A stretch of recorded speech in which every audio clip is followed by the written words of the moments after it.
'Chhaava' movie. ఈ సినిమాకి విశేషమైన స్పందన కలుగుతుందనే చెప్పాలి. బాలీవుడ్ నుంచొచ్చిన ఈ మూవీ మన భారతదేశంలో ఏ మూల చూసినా కూడా హిట్ టాక్‌తో దూసుకెళ్ళిపోతుంది. కేవలం 7 రోజుల్లోనే 207,00,00,000 గ్రాస్‌ని సంపాదించి బాలీవుడ్‌లో చాలా రోజుల తర్వాత ది బెస్ట్ కొట్టిన హిట్‌గా ఈ మూవీ నిలిచిందనైతే చెప్పుకోవాలి. 'చావా' మూవీ ఏదైతే శివాజీ మహారాజ్ కొడుకైన సంభాజీ మహారాజ్ గారి చరిత్రతో తెరకెక్కిన మూవీ ఈ 'చావా' మూవీ.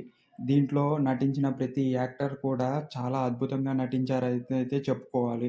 బాలీవుడ్‌లో చాలా రోజుల తర్వాత ఒక బ్లాక్ బస్టర్ పడ్డదని మనం ఈ సినిమాతో తెలుపుకోవచ్చు. అండ్ ఈ మూవీ యొక్క ప్రత్యేకత ఏంటంటే, మన సనాతన ధర్మాన్ని నిలిపిన శివాజీ మహారాజ్ తర్వాత జనరేషన్‌లో పుట్టిన సంభాజీ మహారాజ్‌ది కాబట్టి, మన భారతదేశంలో ఏ మూలన ఉన్నా కూడా ఈ మూవీ బ్లాక్ బస్టర్ హిట్‌గాను సాగుతుంది. ఈ మూవీ ముస్లిమ్స్ కూడా చూడటం ఒక విశేషత అనే చెప్పుకోవాలి. ఇటీవల విడుదలైన సోషల్ మీడియాలో రెస్పాన్స్‌లో ముస్లిమ్స్ కూడా ఈ మూవీ చూసి ఈ మూవీకి ఈ ఆదరణ చూపిస్తున్నారనైతే చెప్పుకోవాలి. అండ్ మూవీ యొక్క స్పందన అయితే చాలా అంటే చాలా బావుంది. కేవలం లాస్ట్ 30 నిమిషాలలో చిన్న, పెద్ద అనే తేడా లేకోకుండా ప్రతి ఒక్కళ్ళు ఎమోషనల్ అవ్వటం ఈ మూవీ యొక్క ప్రత్యేకత. డైరెక్టర్‌కి మాత్రం హ్యాట్స్ ఆఫ్ అనే చెప్పుకోవాలి. ఇలాంటి మూవీని తెరకెక్కించినందుకు. అండ్ సంభాజీ మహారాజ్ గారి గురించి లైన్ టు లైన్ చెప్పటంతో ఈ మూవీకి చాలా గొప్పతనం అయితే చేరుకుంది. అండ్ మన ఇండియాలో ఇలాంటి మూవీస్‌కి చాలా అంటే చాలా ప్రత్యేకత ఉంది. మొన్న వచ్చిన 'కార్తికేయ 2' కూడా నేషనల్ అవార్డ్ వచ్చింది. అండ్ 'హనుమాన్' కూడా ఎంత బాగా హిట్ అయిందో చూశారు కదా! మన ఖ్యాతి గురించి, మన భారతదేశం గురించి, మన సంస్కృతిని గురించి తెలిపే మూవీస్‌కి ఎక్కడా కొలత ఉండదని ఈ సినిమాతో తెలిసింది.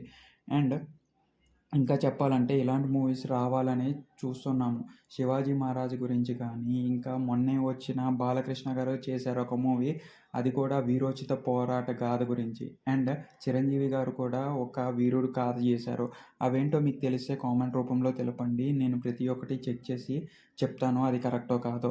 అండ్ 'చావా' మూవీ లాంటివి మూవీస్ ఇంకా రావాలని కోరుకుందాము.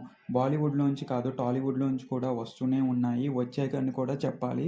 మన తెలుగు ఫ్రీడమ్ ఫైటర్స్ నుంచి ఎవరైతే శివాజీ మహారాజ్‌కి సైతం ఈ కథలు చెప్పి నేర్పించారో అలాంటి ఫ్రీడమ్ ఫైటర్స్ మన తెలుగులో కూడా ఉన్నారు. అండ్ ఇలాంటి 'చావా' మూవీని మన నరేంద్ర మోడీ గారు కూడా గుర్తించి ప్రశంసలతో నింపారు మొన్న సభలో.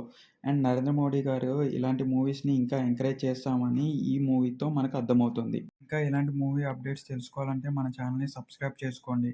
డిస్క్రిప్షన్‌లో మన టెలిగ్రామ్ ఛానల్ ఉంటుంది. అక్కడికెళ్ళి జాయిన్ అయిపోండి. అండ్ మన హెల్త్ బ్లాగ్స్ కూడా ఉన్నాయి. ఒకసారి ఎళ్లి చెక్ చేసేయండి. Okay guys, bye.